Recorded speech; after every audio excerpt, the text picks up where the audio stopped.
I'm been there, done that. We're with Podcast Junkeez.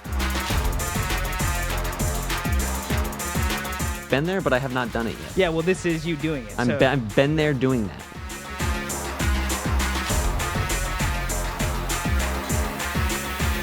What's up, everybody? I'm Castro, and this is the Been There, Done That podcast.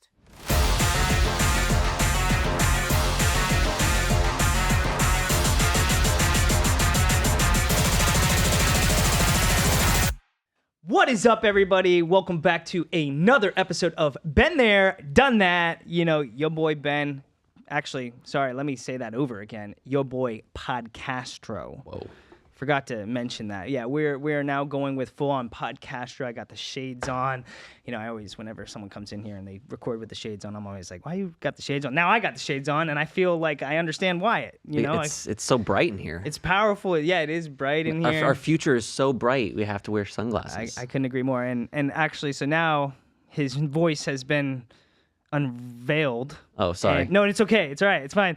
I just am so excited to introduce my guest today. I've got the man, the myth, the one guy that has done it all, Travis Flesher, in studio with me, Ben Castro, both co-owners of Podcast Junkeez Studios. Welcome, dude. Thank you for having me on Been There, Done That. Have I been on a show of Been There, Done That? Dude, I actually honestly don't think you have. Well, now I am, and thank you for having me on. It's a pleasure. So now you can say you've been there. And I've not done it. I've been there. You've been there. I currently have been there, but I have not done it yet. Yeah, well, this is you doing it. I've been there doing that. Yes, been there doing that, exactly. And then hopefully you can tell me something that I haven't done, and then I can go do that with you. Oh, yeah. The whole... you said I've done everything, so I guess I've done everything. Yeah, so why haven't you invited me to do stuff? I mean, because when you've done everything, you kind of don't want to do anything anymore, you know? So... That is fair. That is the wise words of Travis Flesher. Thank you so much. Well, Travis, so I do want to just say thank you so much for coming in on the show, coming down here, flying down, hanging out with me. You know, we've now been in business for about almost 2.5 years, man. Yeah. So we conceived this place in March of 2023, I think, around that time. Honestly, I don't know the exact month, but I built it with my 2 hands alone. Yeah. Everything you see here. Except this table, because I built this table. Yeah, yes. Actually, I built the table. Also, shout out to Podcast Tables for selling me this table. It's the literal best podcasting table you can ever have in a podcast studio. So if you guys are building a podcast studio, podcastingtables.shop, I think it is. Yeah. His name is, Jason? Jason. Yeah. He's super cool. And I was going to say, also, this is the only podcast table you'd want. Like, sorry. This will last a lifetime, I think. I love this. And when I built it too, it was a little challenging, but that's all right. Well, it's not IKEA. It was handcrafted. Oh, no. That's what I'm saying. When people are like, you didn't build, I'm like, I basically put all of the wood together. Yeah. Like, I basically did this. I sanded, did all of it. No. But dude, thank you again for so much for coming down here. And like, again, like I said, like, dude, we've been in, business for a while, but we've been friends for longer. And, the whole thing about this show is like, I try and bring people on, like-minded individuals, but also people that have a good story, people that, started and dude, man, you are an inspiration, especially in the podcast field. So I kind of want to take that route kind of, and kind of ask you a couple questions on, you're starting up. Like, I'm sure you had some failures, and I'm sure you had to fix those failures. And I kind of just want to hear a little bit about your upcoming in the podcast field industry. It's very interesting because like I didn't grow up wanting to be a podcast studio owner. However, I did grow up wanting to be a studio owner. I can go back pretty far, I guess. So I've been making content or videos or aspiring since I was 8 years old. Oh, wow. Okay. So like in an early age, like I saw film and television and I was just like, damn, that looks cool. And then YouTube was very popular when I was 8. So I think that was 2010 was like when I was like really getting into it. Like I had my YouTube fans or YouTube idol Yeah, who's your top 3? Who's your top 3? I need to hear your top 3. I watched a lot of Ray William Johnson. Dude, me too! Yeah, wait, that's crazy! I was about to say Ray William Johnson. Equals 3 was a great show. Equals 3, dude. I actually loved all of his songs. What? No, yeah, like even what's the song that I used to sing all the doing time? your mom, doing your mom, doing. And then the videos were always so fun. I always wait. That was the first time that I ever felt like I waited for someone. Like when he released a video, I would go out and wait. Isn't there like something about titties or something like that? There's another titty one. I mean, you look back at his content, and it's like by today's standards, it's not PC. It was exactly the content for that era, you know. And it's kind of weird that like I'm old enough where I'm like, back in the day, it wasn't like that, and it's like I'm being called a boomer for my humor, I guess. But to be honest, like Gen Alpha and Gen Z humor is much worse. I couldn't agree more. Yeah. But yeah, Ray William Johnson was I looked up to him because he just had internet presence and he created content and skits. You know who else I liked? I liked Ray William. I like Ray William Johnson. I liked Jenna Marbles, and then Niga Higa. Oh, Niga Higa. He's a Vegas local. He's a Las Vegas local. Oh, dude, I thought their videos were the funny. I remember watching like how to be a gangster, how to be a ninja, how to be a ninja. Mm-hmm. Oh, dude, those were good. Those were cool. Like I just loved the Smosh. Yeah. Okay. Yeah. Okay. So you're listening. I think we have the same list. Like the people that I like come across. Like initially, it was like the YouTubers who had like a group of people. So it was like Smosh. Ray William Johnson had a team. Shane Dawson, which was like an early YouTuber. He was. I liked him because he did a lot of skits. He like played every character. Now that's like commonplace on like TikTok where they put on different hats. But it was so unique that he had like all the characters. And then who else? And Toby Turner. He was like the first gamer YouTuber that was like I was really into. And then I think when that era ended, I think I really latched onto a group of people called Rooster Teeth. Rooster Teeth is one of the first internet companies to upload content to the internet. Before YouTube, you could stream videos on the internet. So they would upload their web series as an MP4 file that you would have to download and wait 30 minutes to download, and then you watch it on your computer. So like they were like one of the first internet companies to create, like their business was the internet gaming thing. They created like their most notable show is called Red versus Blue. Red versus Blue is what's called machinima or machine cinema, which was basically, now it's commonplace. Every video game like GTA has like a cinematic mode or cinema mode where you can like float around and like do stuff. Yeah. Back then in Halo, which is they did it in Halo 3, they did, or Halo 2 actually. They had they were creating like storylines and skits with these Halo characters. Where they would just voice over it, and it became super popular in that world, and they just compounded. They would do all the voiceover things. Oh, yeah, that's cool. it was like a whole story. It was like this kind of like comedic. You know what? Group of people. It's sounding familiar. I might have seen some clips. I mean yeah, because I wasn't so into Halo when I was growing up. I got Halo Reach. I got the Xbox. Oh yeah, Halo Reach Xbox, and it would go. Like you touch the button and go, phew. It was really cool.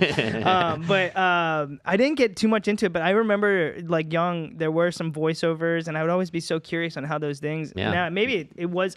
Now I'm thinking of it. Maybe it was what you're exactly. Yeah, I mean, they were the first. They didn't conceive machinima. It was already a thing, but they popularized it, and then the brand machinima became a thing. And then, like, if you were making like gaming content, you wanted to be bought out by machinima.com. And Machinima would then platform you. It was like you would get, now you can just turn on monetization on YouTube with a button with 0 followers. But back then, in order to monetize yourself on YouTube, you had to get accepted by a third-party network that had a relationship with YouTube to then get paid via ads, right? Wow. So it was a really, like, and I looked up to that. So I looked at Ray William Johnson, I looked at Machinima, I looked at, Red versus Blue, all these things, and they were all like making money, like monetization was turned on, and they were like doing it. I was like, how is that done? And I spent a lot of my time just trying to figure out how to do that, and as like a 10-year-old. Right. Okay. So this was still kind of contributing to your upbringing of your the rise of love. Because I didn't have the talent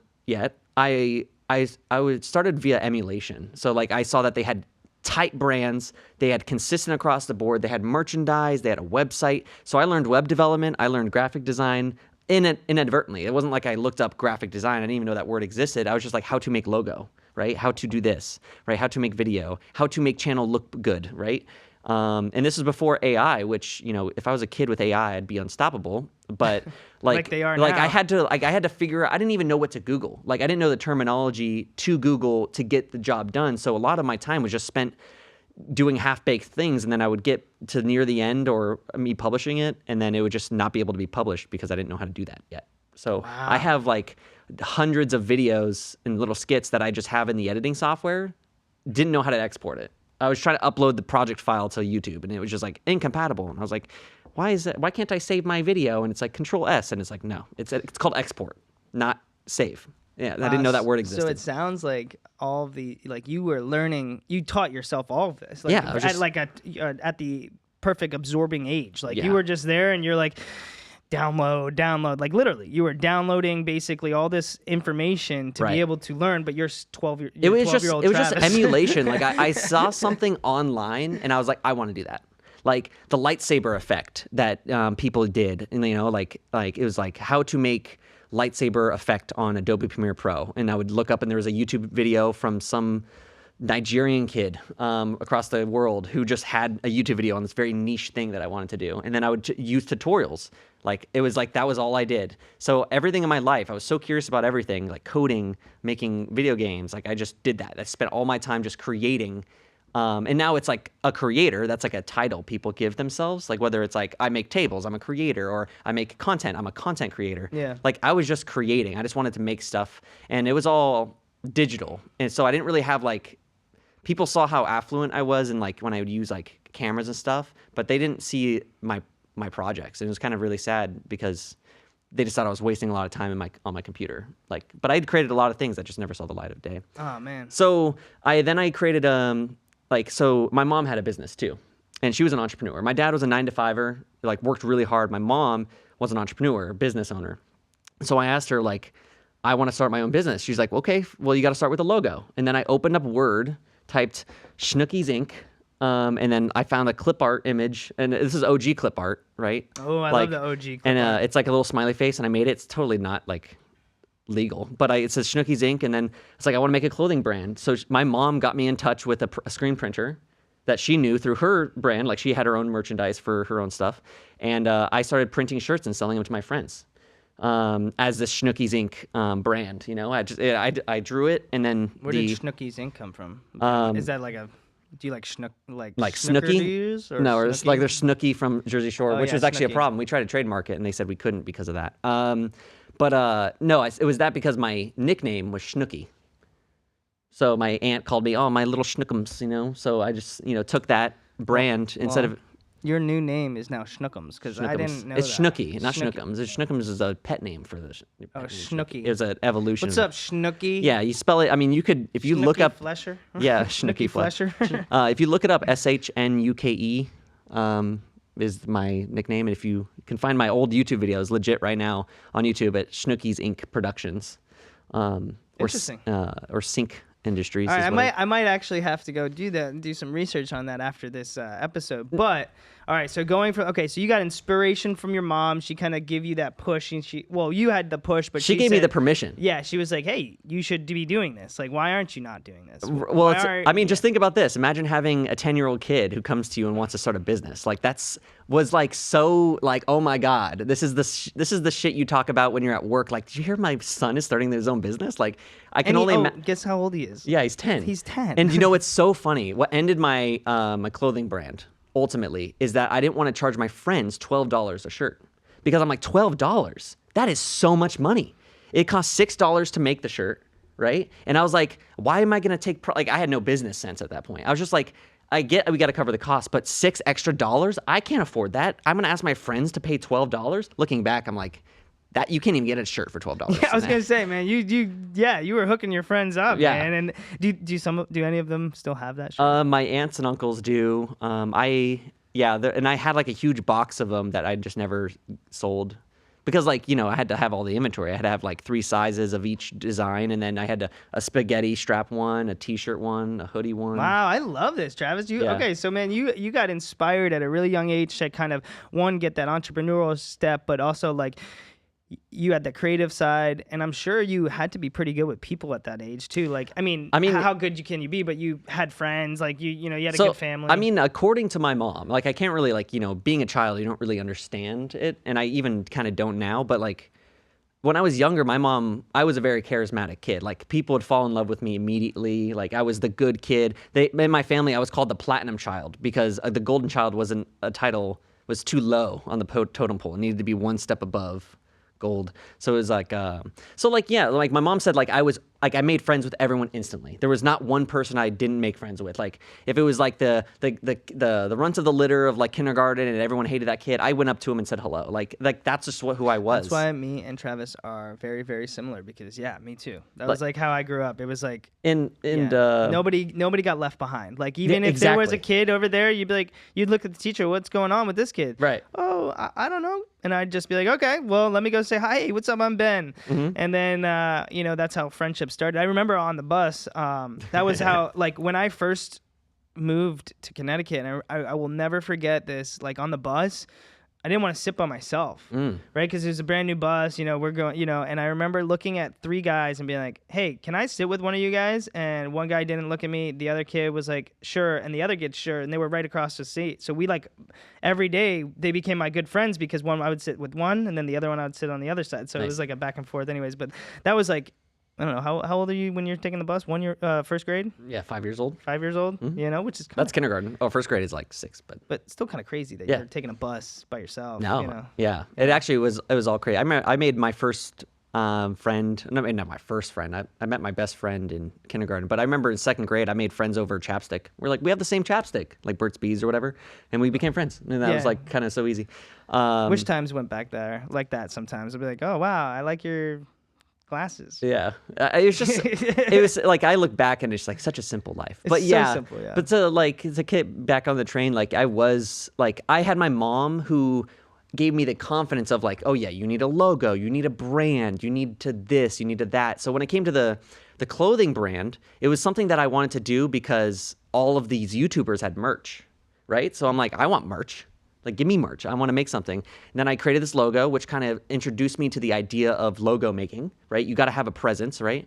And then because I saw, like, I would look online and see, like, Walmart, like, they had such a strong marketing or, like, presence of colors and, like, they had the same sounds. Like, intros and outros, like, are a common thing now on podcasts and whatever. But back in the day, like, having an intro with dubstep and for like 30 seconds before the video started was a thing. Like you would take pride. So like I spent a lot of my time because I had no content, because I had nothing to talk about, just making logos, brands, intros, and outros for stuff I never did. I made hundreds of templates for concepts of videos and series that I've never made. I'm like, yep, here's a new series I'm going to start. It's called blank, and here's the intro, I would upload the intro as its own video, and the outro as its own video. I'd create a new YouTube account for it, and just never make anything. So I just was making brands. I just loved consistency, colors, fonts, drop shadows, outlines, bold. Like I loved creating visual stuff. And then I just didn't have enough money to have a camera, right?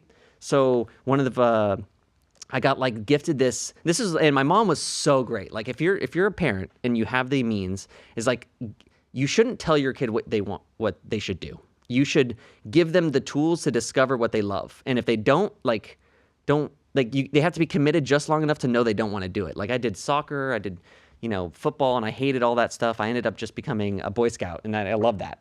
But with this video stuff, my mom.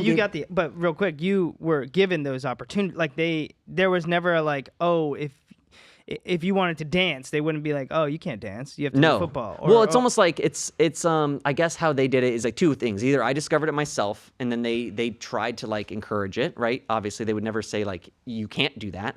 If I couldn't afford it, then they would say you can't afford it. We got to figure it out somehow, one other way. But my point is like, they just let me self-discovery, and they let me not want to do something, right? At a certain point, you're like, okay, bud, you can't do nothing. You got to do something. And that's when I became a Boy Scout. We could talk about that later. On the content journey, they gave me this really shitty camcorder. Like, it was a really terrible camcorder. I had almost no functionality except for record, and I didn't really know how to use it, but it was an example of them saying, okay, he's really into this video thing. Right? Let's spend, I think it was like $75 or $100 on this really low-end camera that they also used for their vacation videos. And I used it every single day. Every day. I was to the point where I broke it, but didn't break it out of I didn't appreciate it. I broke it because I used it. Like I would take it. There was a desert next to my house. Me and my best friend at the time would go do Kid versus Wild. Right? And we'd take like Man versus Wild. I love Man versus Wild. We'd take the video camera and do it the same way. We even did bits where like the camera was recording and we'd be drinking Gatorade when we weren't supposed to have any food or water, you know? Like it was funny. Like we were making little jokes. But the issue was I didn't know how to get it off the camera onto the editing software at the time. Oh my god. So like I didn't know. I was just like in the camcorder, I'd be like just watching it back with my friend. Like, isn't this so fun? Like click, click, click, click. All right, delete, or not even delete, just stays there, I guess. So you just didn't know how to transfer. You just didn't know how to grab the. Was there an SD card in there? This one had internal storage, I think. Oh, actually, no. The first camera had mini discs. It was like a disc. Oh, that's cool. And it broke because the disc flap just wouldn't close anymore. And then that's when my parents got me another camera, which was also equally bad. Then I told them, like these cameras aren't good. And they're like, oh well, okay, all right. Then they're like, okay, educate yourself. Then I started to Google about like cameras and stuff, and I didn't know technically what I was looking for. I was just like, what does this YouTube channel use? I would go in the comments like, what camera do you use? And like they were like, I use a Canon whatever, or I use this whatever. And I'm like, I didn't know anything. So I'm like, I need a good camera. So we went to Best Buy, and my mom, this is a goat. My mom was goated for this because like at this point I've been doing this for years, like 3-4 years as a kid. She's like, okay, you're obviously dedicated. Let me get you a piece of equipment. You got to be really responsible. You got to whatever. And she got me an $800 Canon camcorder, and it was like $800. In my head, I was like, oh my god, this is like. Yeah, this is like the cream of the crop. Full HD, 20x zoom. Oh my god. It had everything I needed. It had the YouTube symbol on the camera, so I knew it was compatible with YouTube. Oh, you were getting super ready. And then like at this point, she had a demo disc of Adobe Premiere Elements, which is like doesn't even exist anymore. And I installed that on my computer, and I was like, then I was able to I figured out how to get the footage onto the computer, and I was able to edit it, and then eventually I figured out how to export it, right? And then I started to upload videos. I think my earliest video on YouTube is in 2008. So this was from 10 to 3 or 13 that you got. Yeah, I can't. The timeline's kind of blurry. That's fine. But you took like 3 or 4 years. Yeah. You're now probably what do you remember like what year you were in high school? Or no, so I was definitely doing this in middle school. It was the bulk of my content. It was so middle school was when it started. Yeah. So okay, wow. So, everything before that was just me messing around on my computer, not knowing how to export anything. Gotcha. Wow, that's awesome, dude. That's crazy. So of course, so that new piece of equipment probably even more jump started you. You were probably like, oh my god, okay, now I can do this. Now right. I really have all of those dreams that I wanted to do. Well, I had all the tools the YouTubers had. Yeah. So like the last tool I needed was a green screen. Everyone had like a black backdrop or a white backdrop or a green backdrop, right? And Amazon, which was super new at the time, I was like, I need like the lighting kit. It had the 2 umbrellas with like the compact fluorescent bulbs and the umbrellas and like the backdrop and it was $300. So I spent, I saved up. I literally had a savings account. I saved up for it. My mom bought it. And then I had this. Now I had the camera. I had the backdrop. I had everything I needed. Then I started to make videos kind of like Ray William Johnson and kind of like Shane Dawson, where I would do like a vlog to the camera to start the episode. And then I would have a skit in the middle and then end it with another like a wrap up credits vlog. And I literally said every Friday I'm uploading. And I uploaded 20 videos consecutively, and that's like all I could do before like life got in the way. I had Boy Scouts, school, whatever.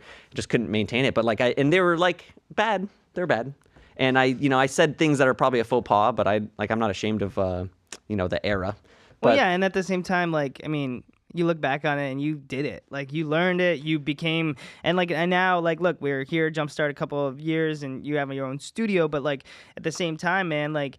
You had to learn all of that to become where you are now. Like, to be how knowledgeable you are. And it feels like I learned how to make this inherent. Like what I've realized now, like when I'm, training engineers or getting people into this, it's like I have, I taught myself. So like I understand like the steps it took to get to the place. Like people are genuinely spoiled having the answers at their fingertips now. I'm not saying that like the way I did it was any better. It's just like it's more ingrained in my life, in my DNA, than people just being like, I want to be a content creator now. Like it's not the same. Or and well, now there's completely different tools. Like the amount of different tools. Like, you know, you mentioned something that actually really was cool. The whole lightsaber. I remember seeing those YouTuber videos and thinking that was insane how they did that. And now looking back at it, like it's even more insane because now you can have AI just, you know, change your sword into a lightsaber, right?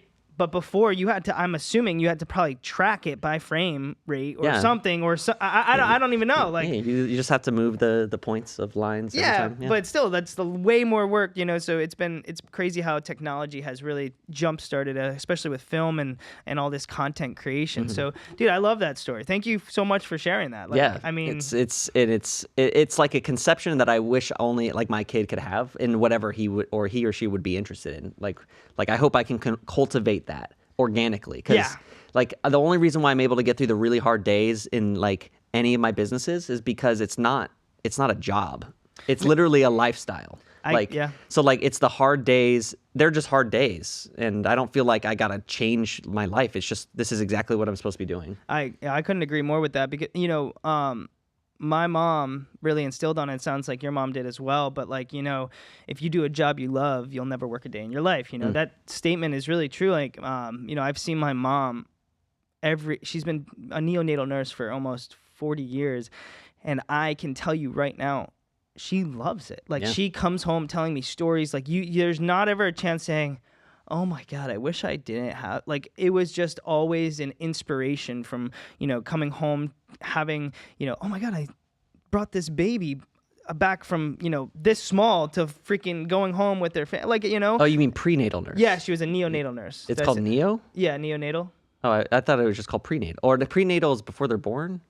Well, so yeah. Anyways, I'm like, oh, it's like, so you mean like babies that, you know, need a lot of attention. Yeah, but like so the NICU is the premature babies. Yeah, okay. So it's babies that, you know. Damn, and that must be so gratifying when they finally breathe on their own, and they're like their heart is sealed or their soft spot's gone or whatever. Like that's insane. Wow. Yeah. So gratifying. And so like she, you know, she takes so much pride in, like, I mean, you're, you know, these parents are scared, like, you know, they're, you know, and to be able to be the safe space, you know, I know there are a lot of doctors and some medical fields, they get, you know, some hate, but bro, I've learned that I think it's everywhere. It's like in any field, you're going to have some bad apples. It's any field, you're going to have people that don't take that extra care. Yeah. And so I think it's just, that's why I think that human connection and being able to sit down and be like, hey, you're a good person. I can tell, like we've talked and, you know, but so moving on, since we got your start, I kind of want to go now into a couple questions for maybe our viewers, because there's a lot of people out there that are doing content, trying to either, you know, make a podcast, create a podcast, but also, you know, make it successful, right? So if I want to ask, what's one thing people think podcasting is like, but they're totally wrong about? They think something that they think podcasting is like, but they're totally wrong. So you're talking from a person who just only consumes it, correct? I guess, and like they wouldn't know about anything. Yeah, exactly. I would say like the biggest thing is just like how much work it really is. Like it does seem like right now what we're doing is just sitting down and talking to each other. Yeah, and that's the true fact for the 60 minutes that the podcast is being recorded, but it's the hours and hours and hours prior to that podcast and hours and hours and hours after that podcast that actually make the podcast good, right? Because like, you know, if literally, I do say like, you know, it has a low barrier of entry because it is just talking, right? So you don't have to be some stellar actor or some crazy like, you know, super personality to have a good podcast. What you need is a good team or a good workflow and a good work ethic to get it to release, or to prep for that. Or let's say if you want to like make it just entertaining, you have to have something to talk about, you know? Definitely. Like people say like, oh, the best of friends are the friends you could just sit in silence with. Unfortunately, it doesn't work with podcasting. And, you know, if you do have a lull or like you have nothing to talk about, then it kind of shows that you're being inauthentic, and then that's not why people generally consume podcasting, right? Especially conversational versions. Yeah, no, I couldn't agree more. I mean, you're kind of speaking our language, right? You know, that's why realistically we did create Podcast Junkeez to make it such an easier flow. You come in and, realistically you do sit down and you talk, that's actually really funny. It's because I say it's something that people don't realize, but it's something they realize immediately as soon as they try to start. Yeah, no, right? Exactly. So actually, you know what? Before we go into that, what are 3 of the most biggest mistakes new podcasters make? Yeah. Not publishing their shows immediately. Do not bank your shows, right? Because then you won't get feedback.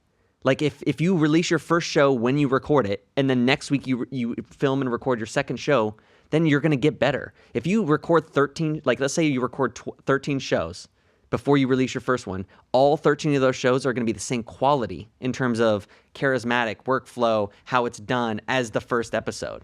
Podcasts are great because you have the chance to record it, publish it, iterate, get feedback. Oh, the intro is rough. I didn't really like that segment. The audience doesn't really like it. Let's change it a little bit, episode 2. And you do that over and over and over again. And then by episode 13, doing it that way, you've done 13 iterations of your podcast already, as opposed to just recording them all at once. I like that look. The reason being of that is, it is a constant, your podcast should always be getting better, always be improving, always should have that, that increase of value, I guess, every single time until you get to, there is a plateau where your show finds its voice, where your audience is set. You're kind of then you can reliably predict what your shows will be like. Then feel free to bank as many shows as you want and then release them over time. That's great. But for the new people who've never podcasted, or that's rule 1, just release it. It's going to be your worst. Your first episode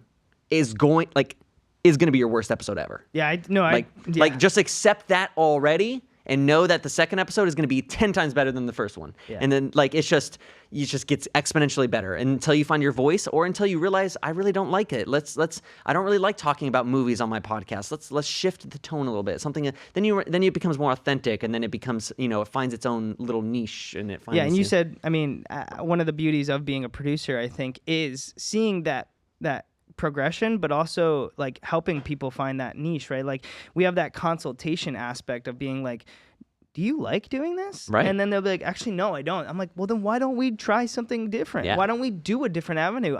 I want your true, authentic self. I sometimes sit here and I see people almost put on a facade because they're with someone else. I'm like, hey, what was that all about? They're like, oh, well, I wanted to. I'm like, no, the reason why people listen to you, it's your show. Mm-hmm. You have a guest on, yes, they are highlighted, but the same time as they're listening for the host, mm-hmm. right?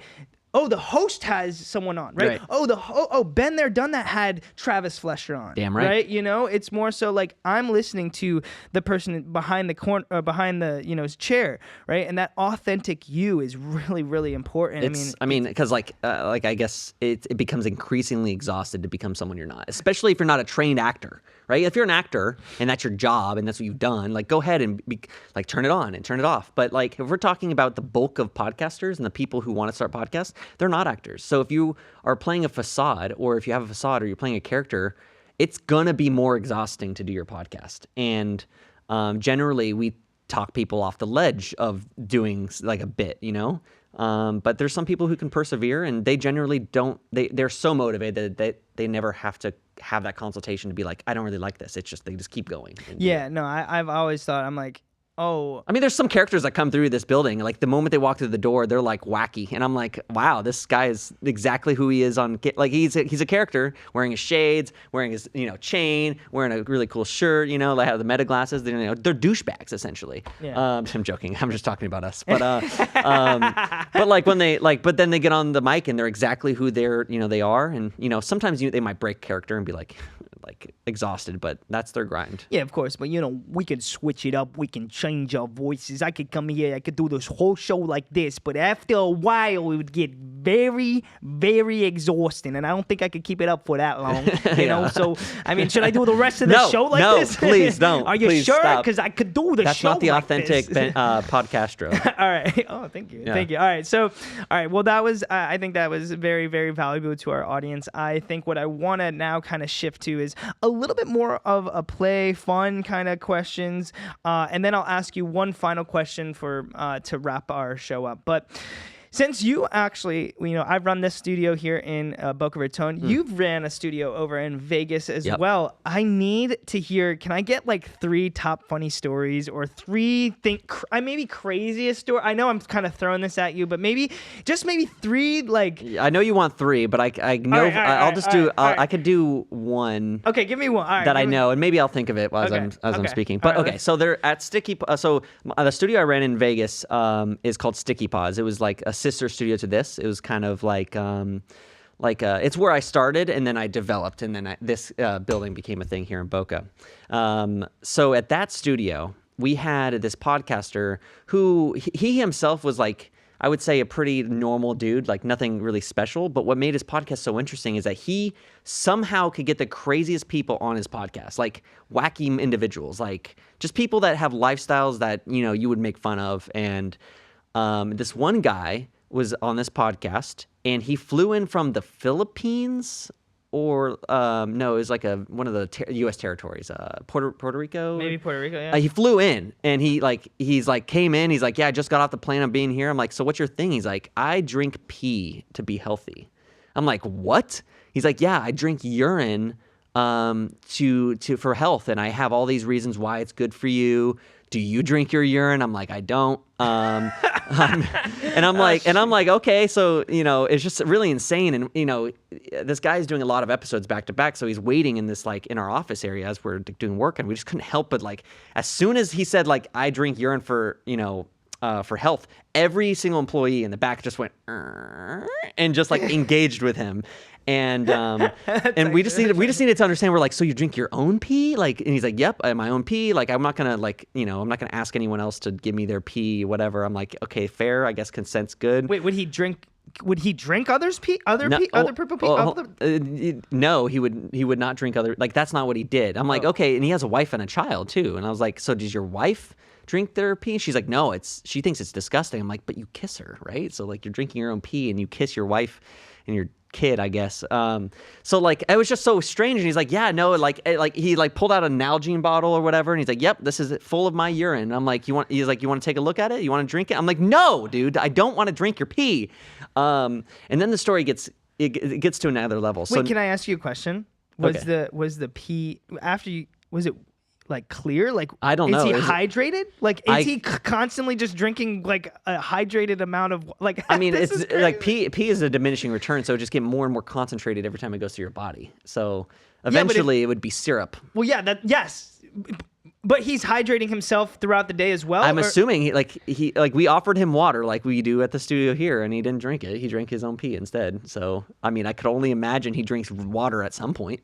Because you have to. So I don't remember how he answered that question, but okay, all right. So now he's it's time, getting closer to his time on the podcast, and we had an engineer, this lady who is a comedian. She was also an engineer, and she thought it would be funny if he drank her pee live on the podcast to prove that he's drinking pee. Right? Because at first we're like, bro, you're bullshitting us. This is a bit. He's like, no. He's like, we wouldn't taste or smell his pee. But we just did not believe him. But so our engineer was asked me hey, it'd be kind of funny. And I'm like, if he drank my pee, during the show, she goes to the bathroom, pees in a glass, and gives it to him fresh right there. And I'm like, that is insane and disgusting. But if everyone in the room is consenting, I have no problem. So then we asked the podcast host, and he's like, yeah, sure. And we're like, okay. And then we asked the guy, he's like, I've never actually drank someone else's pee before. My wife won't even let me drink her pee. And we're like, wait a second. So the first person's pee you're going to drink that's not your own is going to be a random woman's pee? It almost feels like you're cheating on your wife right now. You're drinking. Yeah. Okay. Did he call his wife and say, hey, honey, is this No. So that's his prerogative. We're not here to judge or whatever. So, I mean, we were laughing a lot. And we have a green room at Sticky Paws. And so, as this podcast is happening, he's the time comes where she's like, okay, gotta go pee. So she leaves the room. We see her. They're talking or whatever. And she goes and takes a wine glass out of the cabinet and then goes to the bathroom and urinates in the wine glass. And we threw that wine glass away afterwards. But she comes out, and she is dehydrated. She had not consumed water in 24 hours. And to come to find out that she might have been doing drugs the night prior. And she's like, I don't know, like this pee would not pass, a drug test. I was like, good thing you're telling your employer that. So I'm seeing it. It's like in a wine glass. It's so gross. And she brings it in. He does it. He like smells it like on the podcast, and he's like he could tell he like recoils a little bit. But now he has to do it. Because like he said, I drink pee, pee's healthy. Like he's like, the yellower the better, the more nutrients, whatever. Like he just kept on spouting all this crazy stuff. And then he's like, yeah, okay, yeah, it's yeah, oh yeah, this is great. This is great. Actually, it's really interesting. Pee is really good for your skin. And then he starts to put his finger in the glass and then starts spreading the pee on his face. Because it's like he's like, it's like the enzymes or whatever, helps with the collagen in your skin. And he's just spreading this, our engineer's pee on his face. And I'm just like, oh my God, oh my God, oh my God. Like I thought it was so gross that he was just drinking a pee. But then he brought up, like, he just starts spreading it on his face. And I'm just like, this has to be a fetish. Like, this is not real. This is like something sexual, right? Like this is... And we're all like, I thought drinking it was where it was gonna stop. I really thought drinking it was like, okay, he smells it. He's like, oh wow, I can tell that you had a great night. No. The fact that this mother, oh my God. Okay, and it gets worse. There's more? No, I mean, I just like how it wrapped up is just like, so after we were in the green room going, literally you could hear in the podcast, like through the walls, the green room yelling at it. It's so crazy. You could probably find it online somewhere. But he came out and then like, obviously he had piss on his hand and we were just all like trying to stay away from him. Like I'm paying attention to what he's touching outside of the studio. 100% because he's literally. No, like now that I know he puts it on his skin, his entire body has had piss on it. I shook this man's hand when he walked in. Like immediately we were all just looking at our hands. Oh my God. So you guys were like, wait, if he's putting it on it now, he probably left his car, poured his piss, probably pissed in his hand, was probably pissed on himself. I don't even know. Oh my God, that's crazy. So we immediately were passing hand sanitizer around, and he went back to Puerto Rico or wherever he's from, and we never seen him again. All right, you know what? That's the only story I want. We'll think about another ones. You're gonna have to be back on the show, and we can do it. But that was incredible. I love that story. Well, I think that's unbelievable. I mean, we've had some fun stuff here. What a memory! I haven't thought about that story in a very long time, and it gets funnier every time I tell it. No, that was great. I loved it. I mean, all right. So the last question for our viewers, and I think this is something that I'm pretty interested in as well. So podcasting today, where is the industry headed? Interesting. Where is the industry headed? I don't think that we've peaked. I don't think we're even at the crescent of the peaking of podcasting. I think we're still just in the vertical climb. Like people said, like when Joe Rogan got like bought out by Spotify, that was it. That was the big sale. That's the end of podcasting. Everyone pack up your stuff, go. You're never going to be as popular as Joe Rogan. That might be the case, but what's interesting is that the business of podcasting, the economics, the advertisers, the companies that are doing it, the consumption habits are still growing despite the harder it is to get popular, right? So yeah, it's hard to be a Joe Rogan. It's hard to be like in the top 1%, of these podcasts, but there's now more money for the little guys. There's now more kind of like purpose and reason for the little guy or the small business or the new influencer to have a podcast, and it's immediately be beneficial in very tangible ways. If your goal is to make money off of your podcast, it's gonna take time. Even with the business, don't expect to turn a profit for 5 years. If you start a business, you will be in a deficit. So same thing with podcasting. It's an investment. It's an investment. It's an investment in your time and energy, and oftentimes money as well. But generally, more people are consuming podcasts. More people are preferring to consume authentic clips. Even if it's this full length podcast was 40 something minutes. They're going to consume the short form, which is just as authentic, but reformatted for a shorter attention span or a very specific thing. And then if you own a business that already has revenue, then it's an even better way to kind of promote that business, because now the success of the podcast isn't determined on your success overall, right? So if you detach the success away from like viewership and monetization directly from the podcast and you use it as a tool to create content, like it becomes way better, right? And it's also a great form of networking too. Like, I mean, you know. And the list goes on of all the benefits of just having a podcast and it not being popular or not being the biggest thing in the world for people who have other things going on. And I think that's why the future hasn't like it's not done. Like in the next 5 years, it's going to be more of the same. There's probably going to be 1,000 more podcast studios or content creator type of studios.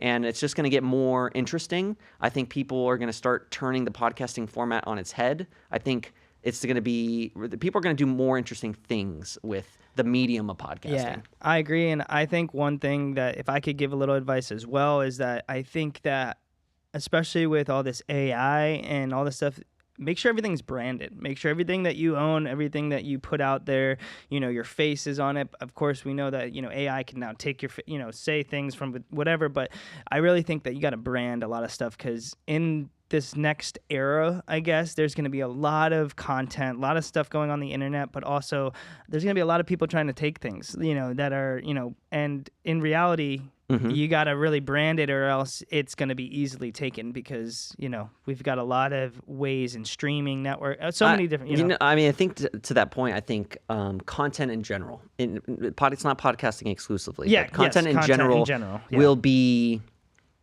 it doesn't matter if they're consuming your content from your platform, from your YouTube page, from if your content is being consumed, it's being consumed. Whether someone steals your content literally and then post it on their own channel and they make money off of it, there is value in people being exposed to your content, even if it's not from the source. Yes, yes. So, and the clip culture is kind of what developed that. Is like, okay, like at the end of the day, I want exposure. And, you know, if I publish something, it gets 100,000 views, but I have 100,000 people share, like post it on their own channels, now you have 100,000 channels. Like it's exponential. So don't, like to that point, it's like AI and all this stuff is going to start ripping the internet to shreds with copies and fakes. It's like, again, find your authentic voice, and 2, don't sweat that because like people are going to start craving real stuff. Right now, AI is novel. It's interesting. People want more of it because they want to see what it can do. But at a certain point, there's going to be a turning point where like this podcast was done by a real person. It's more valuable, right? This content was thought of and conceived and developed,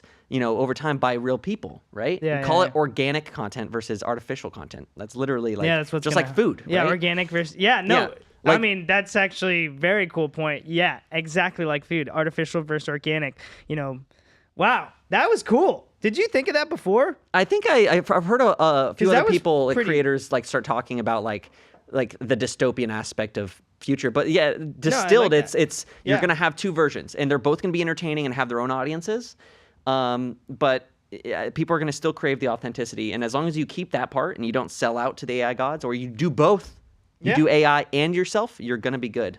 And you're going to have success in this field, I think. Well, Travis, I just need to say thank you, man. Thank you for your wise words, your kind words, your fun stories, and you know, thanks for being on Been There, Done That, man. Like this was you know, again, I'm taking your advice. I'm posting this. I'm gonna make sure this goes out, and you get, you know, we'll collab and make some clips and stuff. But man, like again, I'm really excited. The whole point that I'm starting is like, you know, I have so many people coming in here every day, and a lot of them have told me their stories outside or off screen or like behind the back, and they're like, oh yeah, I started this podcast, blah blah blah. I'm like, wait a second, but you don't talk about that story. You know, you don't tell everybody. So learning that there's so many common grounds that I do interact with. A lot of people, we have this common ground of, you know, not authenticity, but like, you know, we're real, right? So there's the things that happen where I'm like, oh man, I can what's the word I'm looking for? I can sympathize with you, or there it is, you know, or I can, you know, oh my gosh, that really happened. So, you know, just hearing that story about the pee, right? I'm like sitting here, I'm like, oh my God, if that happened here, like what, you know, so I just, again, I want to say thank you so much for, you know, joining me. I want to also say thank you to Daniel. He did an amazing job Daniel. doing, he's the engineer and he's doing a great job. I'm really proud of him. But yeah, we're going to sign off at that wide shot over here. And I just want to say, hey, this is Castro signing off. Thank you so much for another great episode of Been There, Done That. Make sure you like, comment, subscribe. And until next time, we'll see you soon.